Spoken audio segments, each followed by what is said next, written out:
mistress. Your father prayed that you leave your books and help to dress your sister's chambers up. You know tomorrow is the wedding day. Farewell, sweet masters both. I must be gone. Faith, mistress, and I have no cause to stay.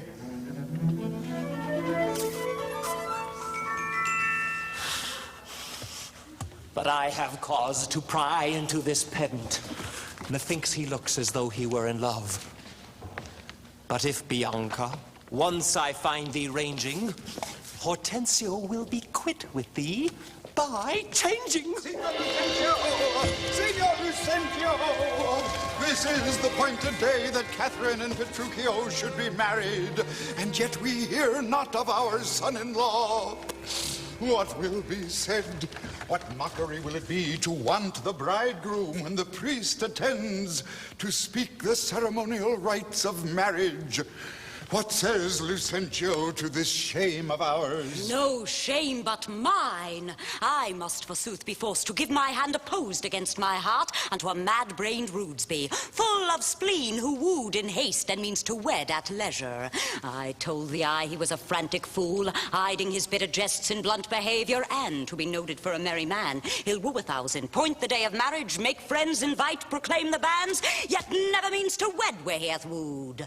Now must the world point at poor Catherine and say, lo, there is mad Petruchio's wife. If it would please him, come and marry her.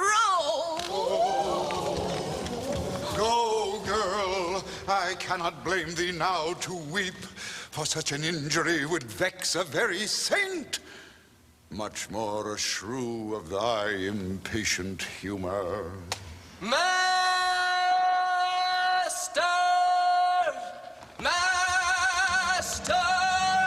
News!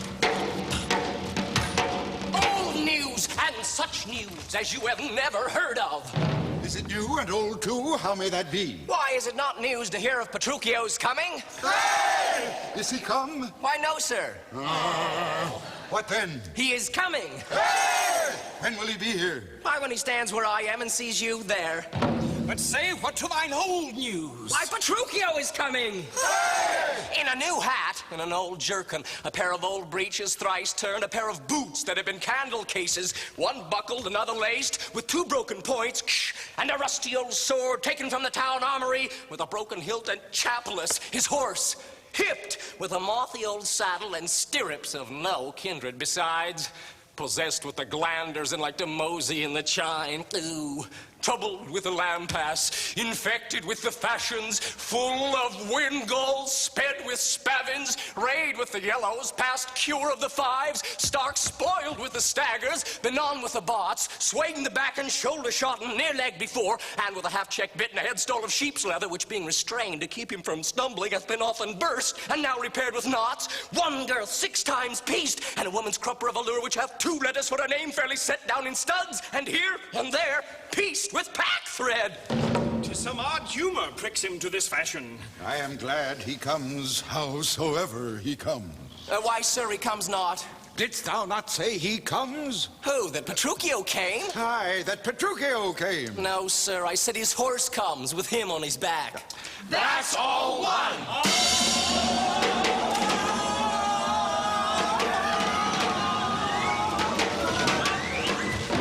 Where be these gallants who's at home?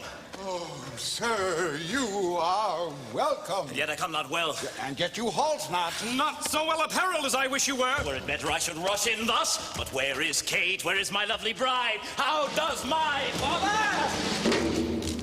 Gentles, methinks you frown. And wherefore gaze this goodly company as if they saw some wondrous monument, some comet or unusual prodigy? Sir, you know this is your wedding day. First we were sad, fearing you would not come. Now sadder that you come so unprovided. I doff this habit, shame to your estate, and eyesore to our solemn festival. And tell us what occasion of import hath so long detained you and sent you hither so unlike yourself. Tedious it were to tell and harsh to hear. Sufficeth I am come to keep my word. But where is Kate? I stay too long from her. The morning wears. 'Tis time we were at church!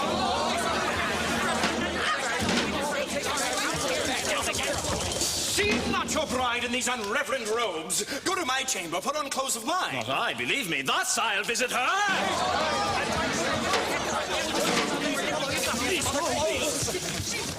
But thus I trust you will not marry her. Forsooth, even thus, therefore I've done with words.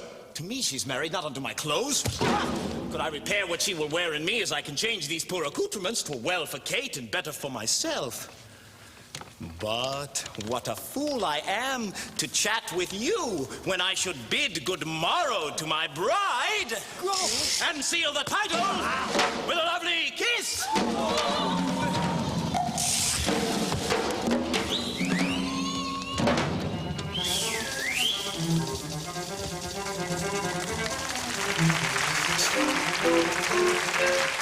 Now to the youngest love. We'll all reach the grey-beard Gremio, the narrow-prying Father Miller, the quaint musician Amadis Licio, all for my master's sake, Lucentio!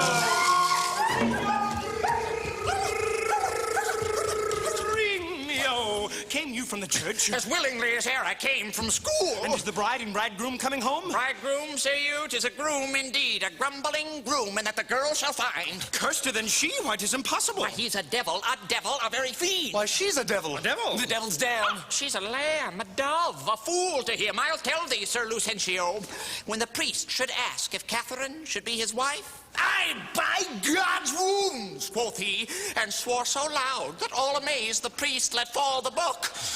And as he stooped again to take it up, this mad-brained bridegroom took him such a cuff that down fell priest and book and priest.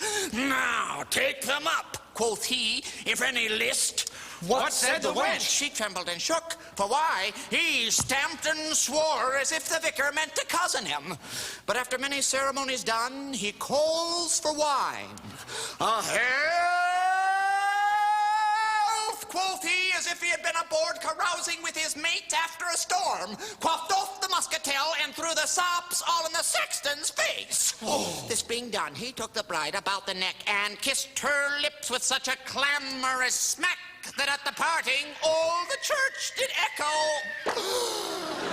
I, seeing this, came thence for very shame, and after me I know the rout is coming. Such a mad marriage never was before.